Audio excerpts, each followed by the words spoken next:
Saya setuju dengan pendapatnya Syekh Abdullah bin Bayyah. Kata Syekh Abdullah bin Bayyah, orang yang mau berpijak dengan maqasid itu harus paham usul fikih. Sehingga maqasidus syariah itu tidak boleh lepas dari usul fikih. Nah, jadi kita bicara al-amal habiyah itu jangan kita fokuskan kepada kembali ke Al-Quran, hadis, kemudian ke Wahabi, tidak. Ada yang lebih dari itu adalah kembali kepada maqasid yang tidak berdawabit. Ini lebih bahaya. Imam Al-Ghazali di dalam Tobaq, ini bukan kitabnya Ghazali. Imam As-Subuki menceritakan fatwanya Imam Ghazali. Ada satu kelompok orang sufi sebenarnya ini. Orang sufi ini tidak mau sholat. Kenapa? Karena kata mereka tujuan daripada syariat itu adalah ma'rifatullah, usul kepada Allah. Kalau sudah makrifat kepada Allah, maka semua sarana alat untuk usul kepada Allah itu boleh ditinggalkan. Sholat misalnya, karena Al-Quran mengatakan wa aqimis sholata lidzikri, dirikan sholat untuk ingat kepada saya. Tujuannya itu. Kalau sudah bisa ingat, bisa usul, bisa makrifat kepada Allah, semua bentuk-bentuk pekerjaan lahir nggak usah dikerjakan.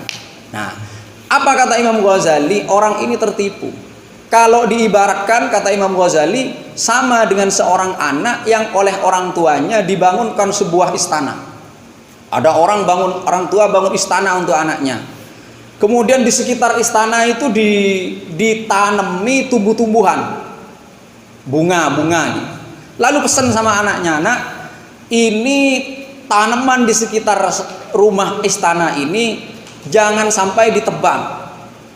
Wes, nggih Pak, nggih. Nah, setelah orang tuanya meninggal, anaknya ini mulai berpikir, wah, bunga ini diganti saja, ada yang lebih bagus, ditanami bunga-bunga yang lebih bagus.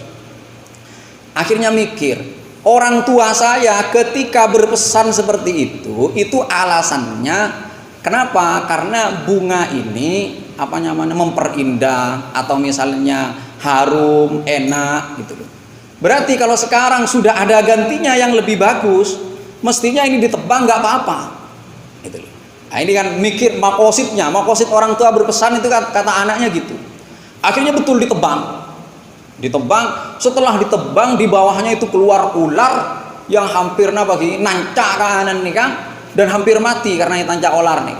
Nah, baru setelah ini dia sadar bahwa maqasid dari pesan itu tidak hanya karena bunga ini harum sehingga enak dicium atau enak dipandang, tapi lebih dari itu juga ada maqasid lain, yaitu karena tumbuh-tumbuhan atau bunga ini bisa mencegah ular yang ada di dalam itu keluar.